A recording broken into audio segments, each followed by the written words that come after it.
Father, we thank you again for your word that will proceed streams of living water from your heart tonight. We pray that we'll get to know, Lord, much deeper, Lord, who you are and how much you love us and how much you care for us. And the truth, Lord, that you will never leave us nor forsake us. And the truth, Lord, that you have made us whole, that you have made us complete, and you have made us your dwelling place. In Jesus' name, amen. While landing tonight, no, inisip ko, no, sabi ko, Lord, kawawa naman ng Pilipinas, no? Parang I'm really heartbroken for for gano'n yung dialogue ko kay Lord, yung dahil corruption, ganyan, maawa ka sa mga taong may sakit. Kasi nga we're with pharmaceutical industry, so makikita mo talaga na minsan 'no, hirap na hirap yung mga tao talaga na maghanap ng pera para lang maitawid yung mga gamot nila, lalo na sa oncology 'no. Kanina habang palapag kami, nakikita mo yung Pilipinas from above 'no. Sabi ko, "Lord, ano parang ganito na lang ba?" You know what? Ah, Hindi hinayaan ni Lord na I will just stay miserable over our country, na pinaalala niya sa akin yung the Lord's Prayer. 'Di ba sabi gano'n ng mga disciples, "Teach us how to pray." And then the Lord told the disciples, sabi niya, "This is how you pray." 'Di ba lagi natin sinasabi, "Our Father in heaven." We start from the highest of heights. Tapos alam niyo immediately, the reason and ano, nagkaroon talaga ako ng metanoia. The reason why there is corruption is because the people don't know God as their Father. Sabi ko, "Oo nga 'no." The reason why they are cheating, why they are, corrupt, yung talagang nangongorap na akala mo wala na talagang ending. Yung akala mo hindi naman nila mauubos dito sa lifetime nila 'no, na parang why? Yung tanong mo, because they don't know that God is their Father. Na when you know God as your Father, you will never do that because you know that God will provide for your needs. Tapos sabi ko, and so, they have to hear the gospel. So kaya nga sabi ko, "Oo nga 'no, balik dun sa, we really have to represent the Lord correctly." Right? Na, uy, si Lord yung tatay mo. He doesn't want you to live a miserable life. Definitely, He wants you to be content. Definitely of what you have. But He doesn't want you, of course, to suffer. 'Di ba? Yung poverty and everything, it's not His heart for you. But at the same time, 'di ba, with what you have, He wants you to be content and we look up to Him as our Father na that's why pag alam na alam mo, nagkaroon ka na ng vision of who He is, that He is good and that He is your Father, you will not be fearful eh. Ay ko, oo nga no. Yun yung conversation namin ni Lord kanina. Sabi ko, na-settle yung heart ko na, okay Lord, na kasi parang ang prayer ko dati, Lord, bless the Philippines, ganyan, du. Hindi eh. Be the light in this country where you are placed in and introduce the gospel. Share with them that, hey, God loves you and in fact, He's your Father. Diba, you don't need to do these things. You don't need to, to resort to such extent, 'di ba? And I believe that the tide is turning, no? Actually, you don't need a platform. You don't need a platform. You need a secret place. Actually, this Bible study is a secret place. Hindi naman natin to bino-broadcast or anything. But people are finding the Holy Spirit, 'di ba? Sabi ngayon ni Nicodemus. So how will I be born again? Well, the Spirit blows where it wants to blow. So it's the Holy Spirit who brings people. You know, may nag-reach out sa akin na taga New Zealand. He's a brother, Emmanuel ang pangalan niya. Emmanuel, pangalan niya. Ako, nakikinig yata siya dito. It's just that taga New Zealand siya, so hindi siya in timing, talagang very challenging. Well, anyway, yun yung intro that for us, no, the journey of us really knowing him as our Father continues. Hindi siya nagsa-stop sa isang level.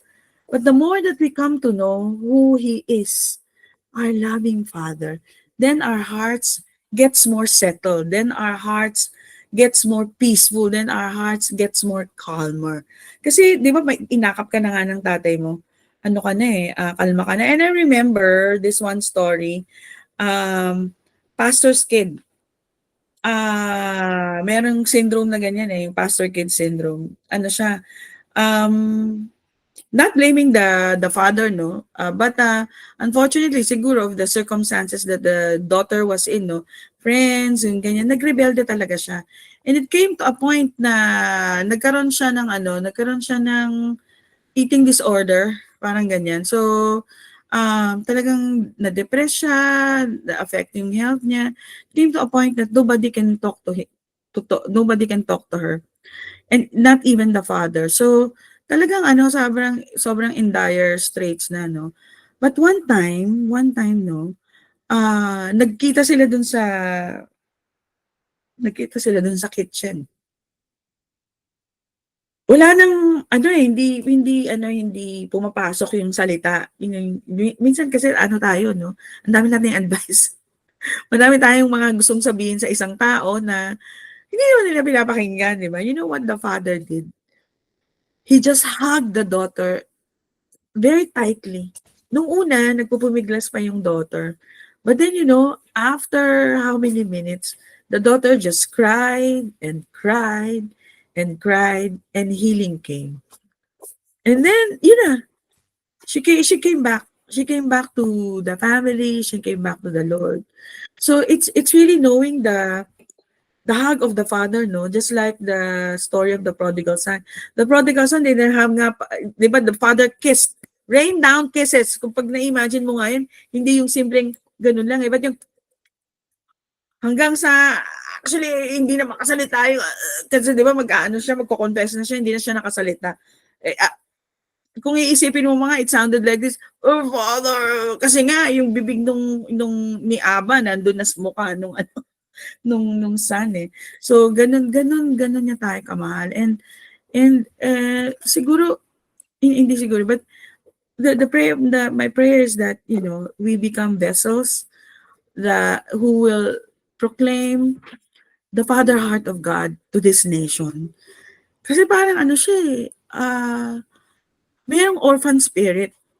Merong kasi wala naman akong tatay, magnanakaw ako. Parang ganun. So, yun yung the gospel will really sweep this nation through you, through me. Simple words na ba na the gospel will bring us to kings. Kings, 'di ba? Ganun yung the New Testament. Actually, there's a verse that you will be brought up to kings, that you will brought up to officials of the highest level, and you will proclaim the gospel. Mangyayari yan. Mangyayari yan. And I pray that for this group, I'm very sure, I'm very confident that we will present him correctly, that we will present his father heart of God, the father heart of God correctly. And we will say, surely goodness and love will follow you all the days of your life because for the simple reason that he loves you. Hallelujah. So, umpisa natin dun sa, ang haba ng intro, no? Umpisa natin dun sa Matthew 7:24-27. Build on the rock. Sabi nga na, therefore, whoever hears these sayings of mine, so whoever hears, di ba yung hears na establish na natin na yan actually is, obeying is simply hearing with a hearing heart. Obeying, right? It's not something that you do, ganyan. But it begins with a hearing heart. It begins with not sleeping, but hearing. And with opening your heart and hearing the sayings of mine, sabi niya.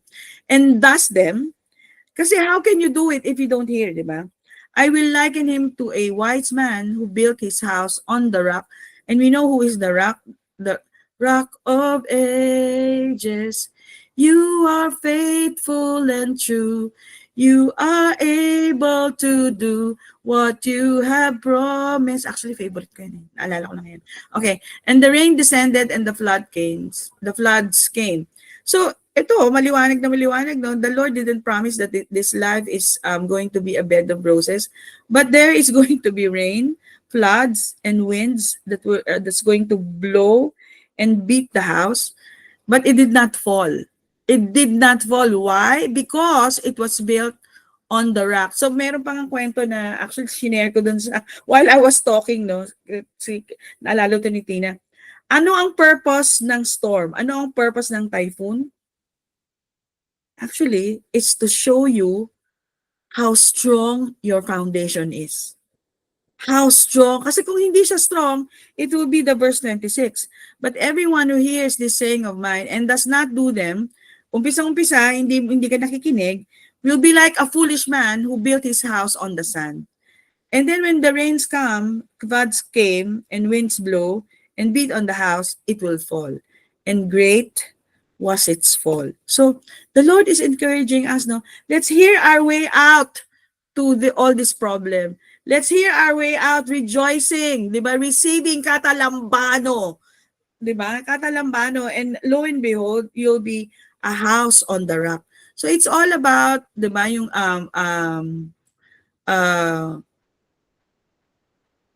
for I will dwell in the house of the Lord forever. But before that, no, I would just like to share this with you. Romans 8:35 in the Passion Translation, I think.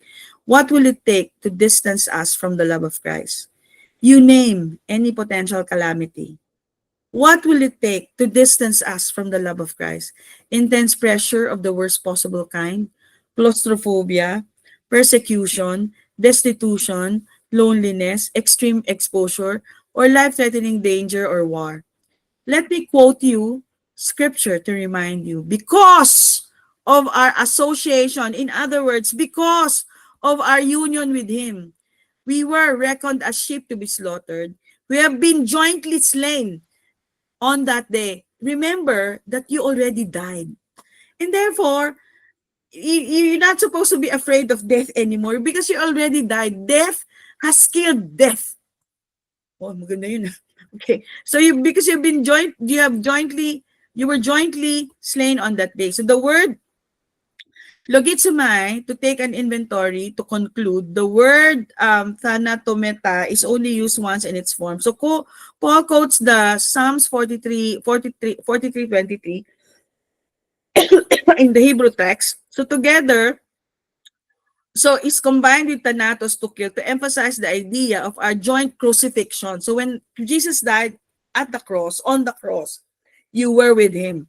And after 2 days, He will revive us. And remember, on the third day, He will raise us up for the simple reason for us to be with Him. Remember that we will be in His presence. Diba yung Hosea 6 verse 2.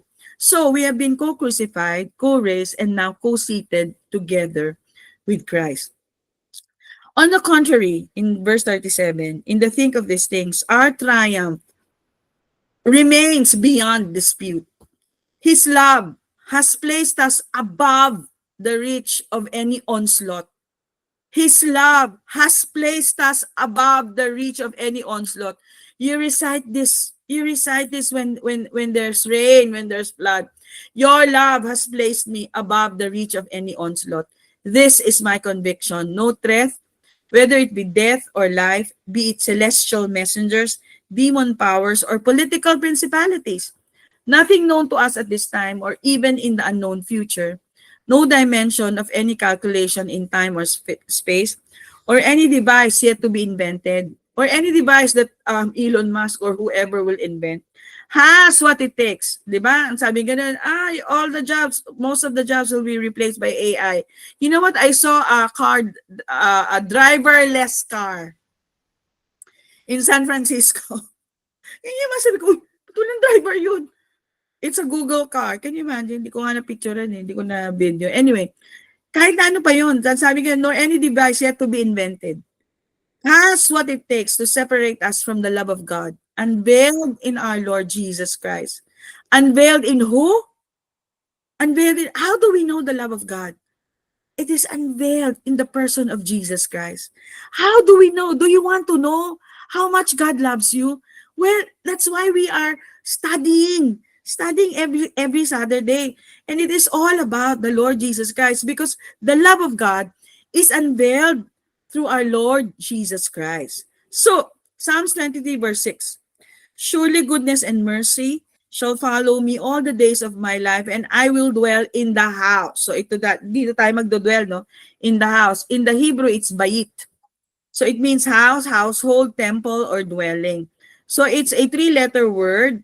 So this is the meaning, ano?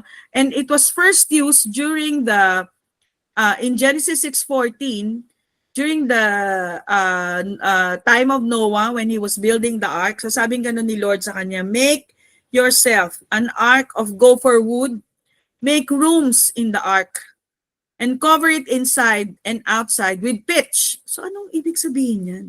So yung bayit, no, it means also within, it means with pitch. Ano ba yung pitch? Alam niyo yung espalto? Ganun yan eh. So ang Hebrew word niyan is kafar. So to cover, to atone, to make reconciliation, to purge. Actually yung pinaka original word is kaporet. Okay? Actually another word is where also kaporet is coming from is kafar. Kaporet is the mercy seat. And who is the mercy seat? It's the Lord Jesus Christ. 'Di ba? Naaral natin yan. It's the mercy seat, the one in the Ark of the Covenant, 'di ba? So, if you read Psalms 23 verse 6, 'di ba? I will dwell in the house of the Lord. I will dwell in the house of Yahweh. Actually, I will dwell in the mercy seat. You will dwell in the finished work of Jesus Christ. Yun ang ibig sabihin. Hallelujah. You will dwell in the finished work of Jesus Christ. So, dwelling place. So there's a most beautiful prayer one can pray that you can find in the origins. Once upon a time, King David has said this in Psalms. No, it has to do with the house, the dwelling place of God. So the prayer is in response to one of the most astonishing and breathtaking actions of God with regards to man. It is the heart warm response of the beloved to the fact that God says that He will never leave us. He will never leave us nor forsake us in Hebrews 13:5. It is the response to God in us, the hope of glory. You know, you're not the house of loss, but you are the house of glory, the hope of glory. It is the response to God being so close to us, even in our hearts and in our mouths, in Romans 10:8. So, what's the background? King David had just brought the Ark of God to Jerusalem. Jerusalem means place of peace, no? Shalom. And what is shalom? It is the Greek of shalom is Irene, and we know that Irene means to be in union with the Lord. So Jerusalem from Baale, Jehuda, the masters of Judah, those who kept them in subjection, a place in Palestine after defeating the Philistines. Okay, so David is overwhelmed. He decides to build a house, a temple to dwell in, and shares his ambition with the prophet Nathan. Ang ibig sabihin ng Nathan ay giver. Anyway, what is God's response? That night, God gives his word on the matter to Nathan to convey to David. Essentially, God tells David that he will not allow the beloved to build him. Yung beloved dyan is si David, no? Because David means beloved. So to build him a dwelling place, rather God would build David, the beloved, his beloved, a dwelling place. A throne and a kingdom that would stand and last forever. And who is that? It is the Lord Jesus. God tells David that he in fact never left him through all these years, the battles and the journeys. And he was saying, I have been with you wherever you have gone, and have cut off all your enemies from before you, and have made you a great name, like the name of the great men who are on earth. In 2 Samuel 7:9. So it is Solomon, which means peace, completeness, rest, and wellness, who would build the dwelling place, and I will be, and the Lord is saying this to you, no, because we are now in new covenant, no, I will be your father, and you will be my son. So talking about father and son, talking about Abba and his son, Jesus, the Prince of Peace. So in 2 Samuel, so ito yung prayer ni David, no, I just want us to read this. So then King David went in and sat before the Lord, and he said, who am I, O Lord God? And what is my house that you have brought me this far? And yet this was a small thing in your sight, O Lord God, and you have also spoken of your servant's house for a great while to come. Is this the manner of man, O Lord God? Now what more can David say to you? For you, Lord God, know your servant. For your word's sake and according to your own heart, you have done all these great things to make your servant know them. Therefore, you are great, O Lord God, for there is none like you, nor is there any God besides you, according to all that we have heard with our ears. Again, hearing. And who is like you people, like Israel? Who is like your people, like Israel, the one nation on earth whom God went to redeem for himself as a people, to make himself a name, and to do for yourself great and awesome deeds for your hand before your people whom you redeem for yourself from Egypt and nations and their gods. For you have made your people Israel your very own people forever, and you, Lord, have become their God. Now, O Lord God, the word which you have spoken concerning your servant and concerning his house. So David placed very high premium, actually the utmost highest importance, no, for David is God's word. So parang tayo, no, every Sunday, parang tayo mga taga-Berea. Now we place utmost importance for God's word every Saturday. We don't want to miss out on this. Diba? Because his word is, because your servant and concerning this house, establish it forever and do as you have said. So he's really convinced that what God has spoken, he will do. And in fact, in our case, he has already done it. It is finished. So let your name be magnified forever, saying, the Lord of hosts is the God of Israel. And let the house of your servant David be established before you. For you, O Lord of hosts, God of Israel, have revealed this to your servant. I will build you a house. Therefore, your servant has found it in his heart to pray this prayer to you. And remember, the house that is spoken here is the Lord Jesus. It's not a physical building. Right? And who is the residence of Jesus? It's you and I. Right? And now, O Lord, you are God. And your words, ang ganda ng prayer ni David, no? And let this be our prayer. Kopyahin natin, di ba? And now, O Lord, you are God. Your words are true. And you promise this goodness to your servant. Now, therefore, let it please you to bless the house of your servant, that it may continue before you forever. For you, O Lord God, had spoken it, and with your blessing, let the house of your servant be blessed forever. Hallelujah. And everybody should say, Amen. Hallelujah. So house, three letters, Hebrew letters. The letter for the house, Bethian, the letter for a house or dwelling place. Yod, di ba? The letter Yod, He, Vav, He, no? The letter for hand, make or mine. And then the letter for covenant, di ba? Tav, no? Seal or sign. The ancient symbol is a cross. So the word picture, the pictograph is house, mine, covenant. So the dwelling place makes his covenant complete. You are his dwelling place. The dwelling place is the very target of his affection. It is the very place in question, the locality, the physical human body, your human body, that God says he will indwell with the spirit of peace.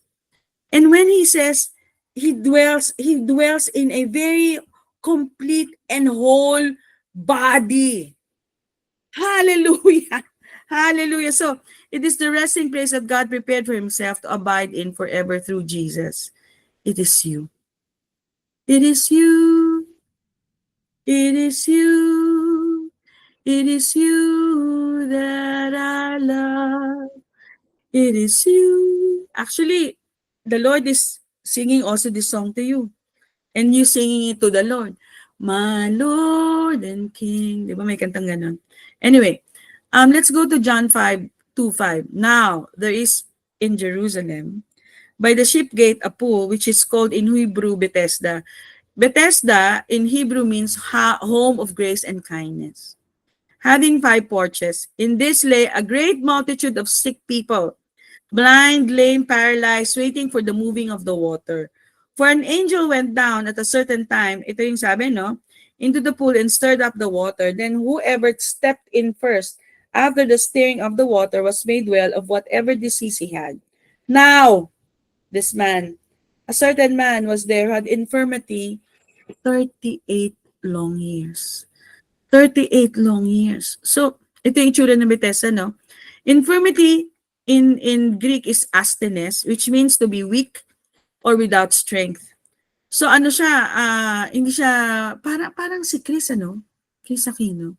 And I pray that this video will find itself to Chris Aquino, no? It is the lack of strength or the inability to produce desired results, depriving one of enjoying life. This word can include sickness, but it is a much broader word. It can apply to any area of our lives where we are weak or without strength and unable to produce the desired results of wholeness in our life. Physical, mental, emotional, in our relationship, and even in financial or economic area. So this man was infirm. He was unable to produce the desired manifestation of health in his life. Rather than enjoying life, he was confined to his mat, watching life pass him by, waiting on his someday miracle. 'Di ba? Oh, the best is yet to come. Yan, yun yung ano niya mantra. So actually yung acronym for the mat where the man was laying on, waiting for the water to be stirred. Pwede mong ano yung acronym niya, maybe another time. Kasi maraming nauna sa kanya sa pag-jump doon sa water. So the pool had established a reputation as being a place of healing. Tradition said that occasionally an angel would come down and stir the waters and only the first one in the pool would be healed. So may condition talaga, no? So John 5:6, when Jesus saw him lying there. So it's not actually us seeing Jesus, no? It is him who saw us first and knew that he has already been in that condition a long time. He said to him, "Do you want to be made well?" What a question, no? Parang we would assume that the guy wanted to be healed, but the Lord asked him, "Do you want to be made well?" So become is an aorist infinitive, meaning it's not a progressive action. It means now, no? In other words, he doesn't progressively become well a little at a time. It's complete, right, and there, done. He becomes 100% and completely well. It means to transition from one realm or condition to another. It signifies a change of condition, state, or place. Vincent Ward studies in the New Testament says to come into being, manifestation implying motion, movement, or growth. Thus, it is used for God's action as emerging from eternity and becoming, showing themselves in time or physical space. Hallelujah. So, Jesus didn't say, would you like to be healed? But do you desire to be made whole? Strong's 5199 define the word whole as restored, to be healthy, healthy or sound. The word desire is present indicative, meaning right now. Do you want to be made whole right now? In Greek, it is thelo, and it means will, to be determined. Okay? The mere Bible notes on this word says to resolve, desire, not merely do you wish for something in the future, but this is your desire right now. Is this your desire right now? The Lord is asking you.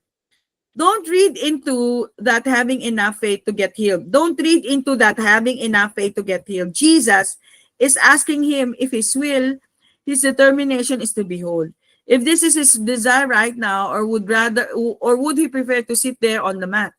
In other words, is he determined to see himself as whole and complete, or as someone infirm, unable to produce the desired results in his life, paralyzed from enjoying abundant life. The Passion Translation says, do you truly long to be well? Do you truly long to be well? It has in its notes in the Passion Translation, are you convinced that you are already made whole? In other words, are you convinced because it is finished already, right? Are you convinced that you're already made whole? Was he determined to abandon the way he has always been seeing himself? Are you determined to abandon the way you've always been seeing yourself?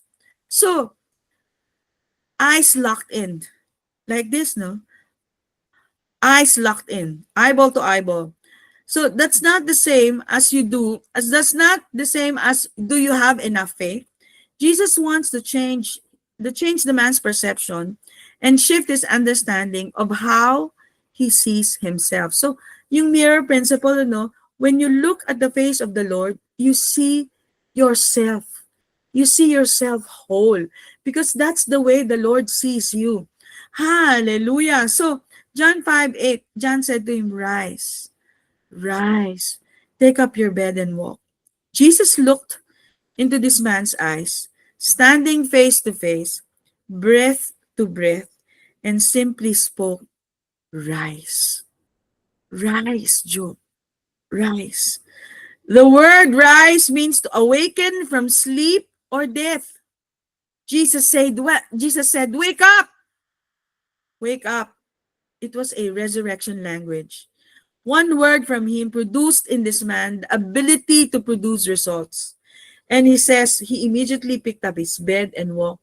So every day, tell yourself, wake up, rise. That's why arise, shine, for your light has come and the glory of the Lord has risen upon you. Philippians 2:13 says, it is God who works in us both to will and do his good pleasure. What is his good pleasure for you and for me? Be whole. His will and doing made this man whole. In Mark 1, the story of the leper said to Jesus, if you are willing, you are able to cleanse me. Letter T, actually, when you look at the Greek, yung willing is thelos. It is actually capital. So when Jesus said willing, it is I am willing. So Jesus is saying, I am willing. Willing is who I am. I'm never anything but willing. So Jesus is willing. Hallelujah. That is another name, no?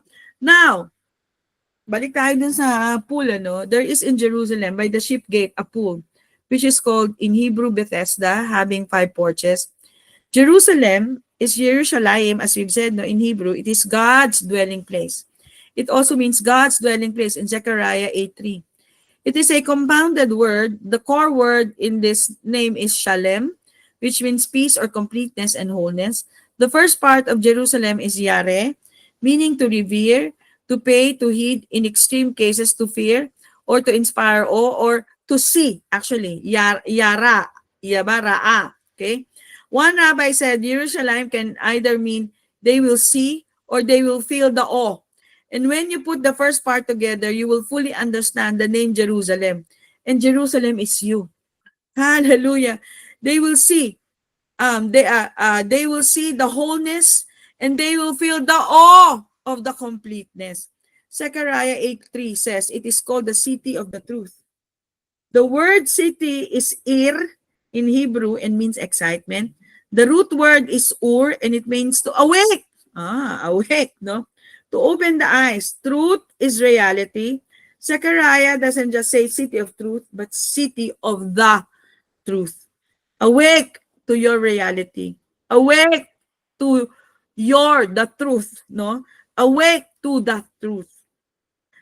All scriptures points to Jesus. When you read the Bible, it points to Jesus. So this is very much related to the topic, no, the last line.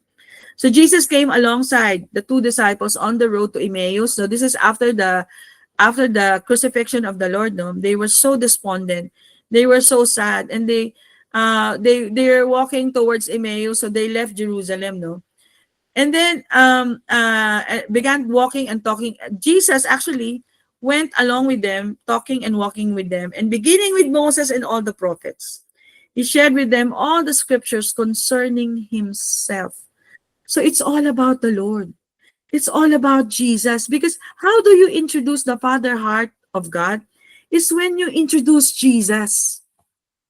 Because Jesus is the representation of the Father. Right? So this caused a burning in their hearts. Yung tawag ng warming of the heart, no? And they rose up that same hour and returned to Jerusalem. When you hear the word about the Lord Jesus, when you hear about Jesus, your heart will burn and something happens to your body. Something happens to your body. You return back to you. You return back to your original design, which is Jerusalem. Jerusalem, as we've said, is made up of two words. Yara, meaning to see or to feel the awe, and shalom, meaning wholeness. So what does it mean? Jerusalem was the place where God's presence dwelt. And now, this is the place where God's presence dwells, and that is you.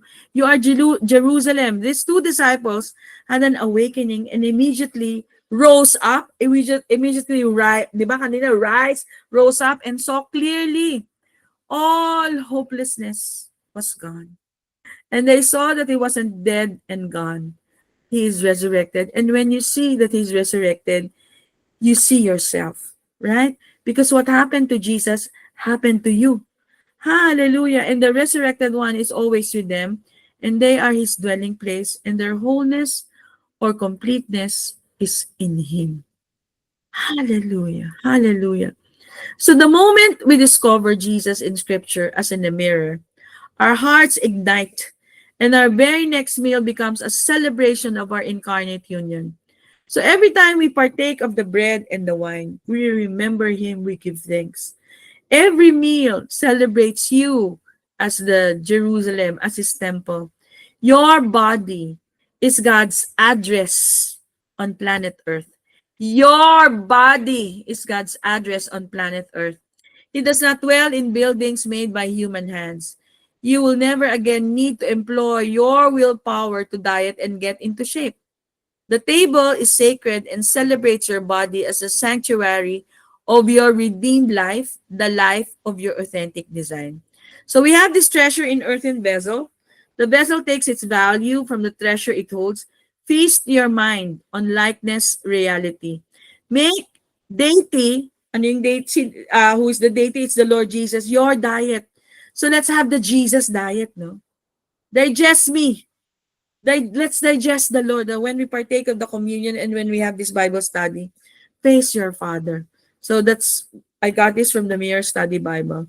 Kanano, hallelujah. So, lastly, the eternal whisper of heaven. What is the eternal whisper of heaven according to our brother Armando Gutierrez? You have always been mine. You have always been mine. And what is our response when we hear that? My endless delight is Christ in me. And that, my dear siblings, brother and sisters, is chapter 12, part 3. Praise the Lord. Now let's prepare our communion elements. Lord, today we thank you that you are our dwelling place, our true home. Your goodness and your love follow us all our days, and the promise of being with you forever is sealed in truth. So as we hold this bread, we remember the body broken so that we could be made whole. We take and eat, laying hold of the life you freely give. So let's eat the bread.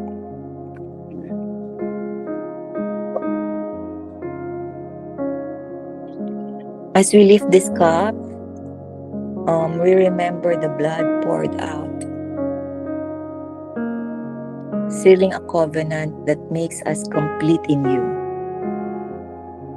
We drink with faith and certainty, knowing that what you promised is already ours in Christ. So let's drink our cup. In this bread and in this cup, we see our peace, our wholeness, our completeness in you. Amen.